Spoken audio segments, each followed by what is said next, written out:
بسم اللہ الرحمن الرحیم۔ السلام علیکم ورحمۃ اللہ وبرکاتہ۔ ہزاروں کروڑوں اور درود و سلام ہو میرے نبی پاک صلی اللہ تعالیٰ علیہ وآلہ وسلم اور ان کی آل پر۔ ناظرین اکرام، آج ہم ذکر کریں گے ایک ایسے دیو قامت شخص کا جسے دیکھ کر 80,000 کا لشکر سہم گیا، تاریخ کا وہ قد آور سپاہی جس کا سامنا کرنے کی جرات بڑے بڑے سرما میں نہ تھی، لیکن ایک غریب چرواہے نے اسے ایک وار میں کیسے پچھاڑ دیا۔ وہ چرواہا کون تھا اور اس دیو کا خاتمہ کیسے ہوا؟ ناظرین اکرام، اس واقعے کا ذکر قرآن مجید میں تفصیل سے موجود ہے۔ حضرت موسیٰ علیہ السلام کے بعد جب بنی اسرائیل کے عقائد و اعمال نہایت ہی خراب ہو گئے، وہ بت پرستی میں مبتلا ہو گئے اور ان نافرمانی و گناہ اپنے انتہا کو پہنچ گئے تو ان پر قوم جالوت کو مسلط کر دیا گیا، جن کو عمالقہ بھی کہتے ہیں۔ جالوت اپنے وقت کا ایک نہایت ہی ظالم اور جابر بادشاہ تھا۔ اس کی قوم کے لوگ مصر اور فلسطین کے درمیان بحر روم کے ساحل پر رہتے تھے۔ انہوں نے بنی اسرائیل کے شہر چھین لیے، ان کے لوگ گرفتار کر لیے اور ان پر ہر طرح کی سختیاں کی۔ اس زمانے میں بنی اسرائیل میں کوئی نبی موجود نہیں تھے۔ خاندان نبوت میں سے صرف ایک عورت باقی رہتی تھی جو اس وقت امید سے تھی۔ پرانے وقتوں میں ایسا ہوتا تھا کہ بعض اوقات ایک ہی خاندان میں سے نبی آتے تھے، جیسے کہ حضرت ابراہیم علیہ السلام کے بعد جتنے بھی نبی آئے ہیں وہ آپ ہی کی اولاد سے ہیں۔ پھر کچھ ٹائم بعد ان خاتون کے ہاں ایک بیٹے کی پیدائش ہوئی جن کا نام شمویل رکھا گیا۔ جب وہ بڑے ہوئے تو انہیں توریت کا علم حاصل کرنے کے لیے بیت المقدس کے شہر بھیجا گیا۔ وہاں پر ایک بزرگ عالم دین ان کے سپرد ان کو کر دیا گیا۔ وہ آپ کے ساتھ بڑی شفقت کرتے اور آپ کو اپنا بیٹا کہتے تھے۔ جب حضرت شمویل علیہ السلام بالغ ہونے کی عمر کو پہنچے تو ایک رات آپ اس عالم کے قریب آرام فرما رہے تھے کہ حضرت جبرائیل علیہ السلام نے اس عالم کی آواز میں یا شمویل کہہ کر پکارا۔ آپ عالم کے پاس گئے اور فرمایا کہ آپ نے مجھے پکارا؟ تو عالم انہیں اس خیال سے ان کے انکار کرنے سے کہیں آپ ڈر نہ جائیں یہ کہہ دیا کہ بیٹا تم سو جاؤ۔ پھر دوبارہ حضرت جبرائیل علیہ السلام نے اس عالم کی طرح پکارا اور آپ علیہ السلام پھر اس عالم کے پاس گئے۔ عالم نے کہا کہ بیٹا اب اگر میں تمہیں پھر پکاروں تو جواب نہ دینا۔ چنانچہ تیسری مرتبہ بھی حضرت جبرائیل علیہ السلام ظاہر ہو گئے اور انہوں نے آپ کو خوشخبری دی کہ اللہ پاک نے آپ کو نبوت کا منصب عطا فرمایا ہے، لہٰذا آپ اپنے قوم کی طرف جائیے اور اپنے رب کے احکام پہنچائیے۔ جب آپ علیہ السلام قوم کی طرف تشریف لائے تو انہوں نے آپ علیہ السلام کو نبی ماننے سے انکار کر دیا اور کہا کہ آپ اتنی جلدی کیسے نبی بن گئے؟ پھر انہوں نے کہا کہ اچھا اگر آپ نبی ہیں تو ہمارے لیے ایک بادشاہ مقرر کریں۔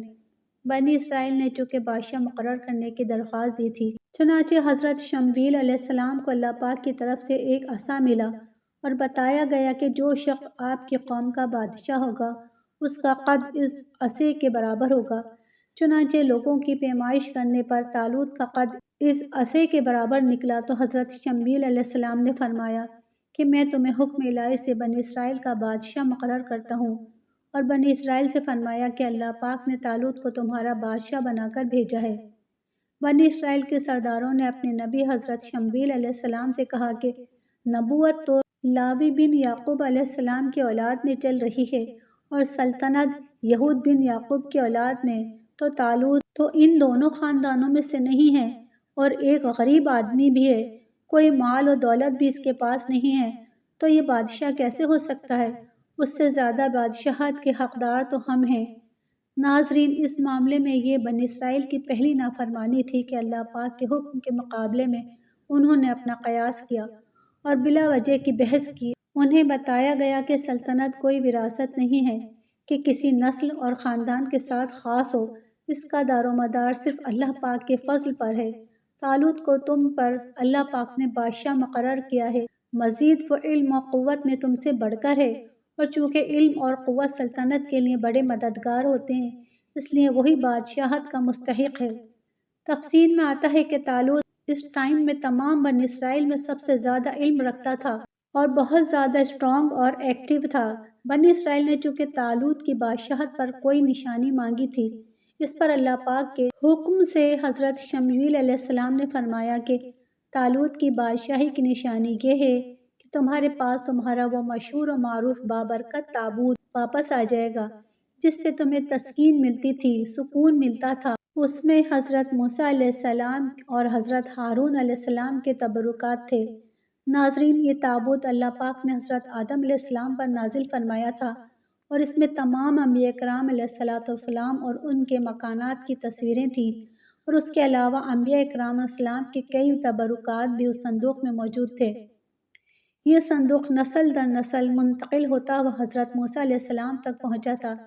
جب بنی اسرائیل کی حالت بہت خراب ہو گئی اور ان کی بد عملی بہت زیادہ بڑھ گئی تو اللہ پاک نے ان پر قوم عمالقہ کو مسلط کیا اور وہ ان سے وہ تابوت چھین کر لے گئے اور اس تابوت کو گندی مقامات پر رکھا اور اس کے بے حرمتی کی، اور ان گستاخیوں کی وجہ سے عمالقہ کے لوگ طرح طرح کی بیماریوں اور بلاؤں میں مبتلا ہو گئے۔ ان کی 5 بستیاں ہلاک ہو گئیں اور انہیں یقین ہو گیا کہ تابوت کی توہین اور بے ادبی ان کی بربادی کا ریزن ہے۔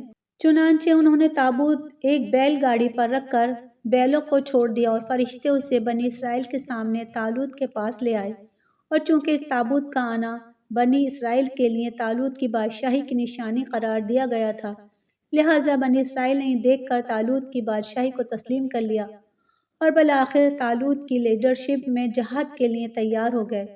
طالوت نے بنی اسرائیل میں سے 70,000 نوجوان سلیکٹ کیے، جن میں حضرت داؤد علیہ السلام بھی موجود تھے۔ طالوت نے اپنی آرمی کو لے کر بیت المقدس سے روانہ ہوا۔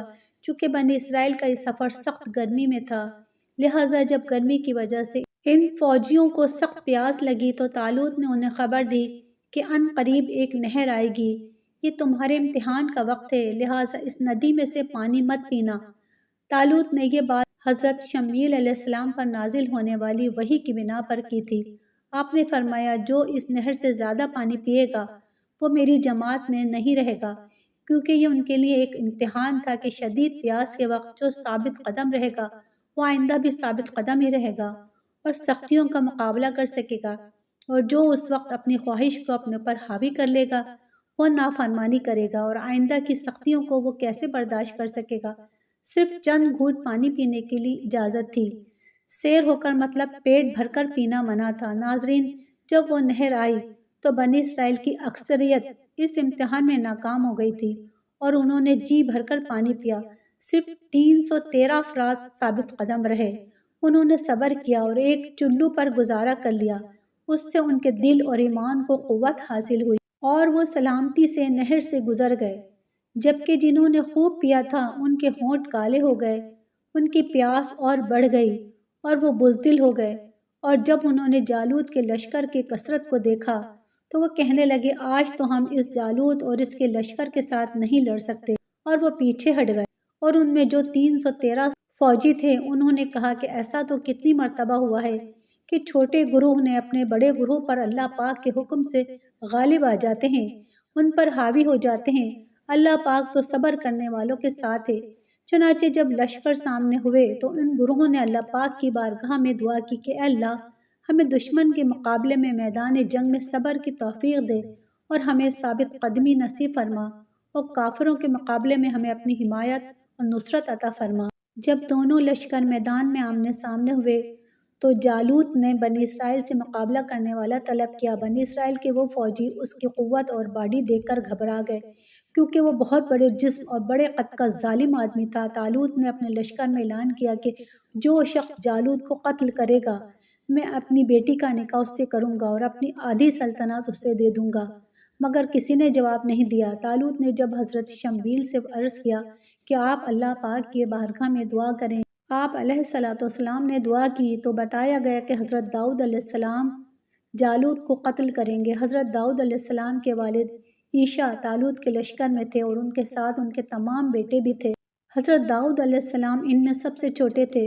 اس وقت آپ بیمار تھے اور بکریاں چرایا کرتے تھے۔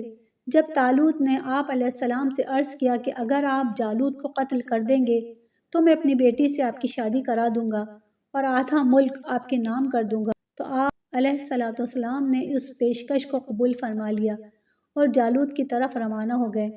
لڑائی کی صفیں بن گئیں اور حضرت داؤد علیہ السلام نے اپنے ہاتھ میں پتھر پھینکنے والی رسی لے کر جالوت کے سامنے آ گئے۔ جالوت کے دل میں آپ کو دیکھ کر دہشت پیدا ہوئی، مگر اس نے آپ کے سامنے بہت متکبرانہ باتیں شروع کر دیں اور آپ کو اپنی قوت سے معروف کرنا چاہا۔ آپ نے اپنی اس رسی میں پتھر رکھ کر اس کی جانب پھینکا تو اس کی پیشانی کو چیر کر پیچھے نکل گیا اور جالوت وہیں مر کر گر گیا۔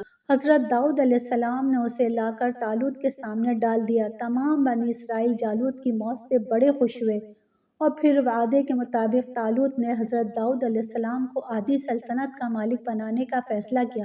پھر عادل سلطنت دینے کے ساتھ ساتھ اپنی بیٹی کا نکاح بھی آپ کے ساتھ کر دیا۔ طالوت کے اس فیصلے سے آپ علیہ السلام پہلے طالوت کی عادی بادشاہت کے پھر طالوت کی وفات کے بعد پوری سلطنت کے بادشاہ بن گئے۔ اللہ پاک نے حضرت داؤد علیہ السلام کو حکومت اور نبوت دونوں عطا فرمائے اور آپ کو جو چاہا وہ سکھایا۔ آپ کو جانوروں کی بولیاں سمجھنے کی صلاحیت کے ساتھ اور بہت سے انعامات سے نوازا۔ زندگی رہی تو انشاءاللہ ایک اور ویڈیو لے کر حاضر ہوں گے۔ اپنا خیال رکھیے گا، دعا میں یاد رکھیے گا۔ اللہ حافظ۔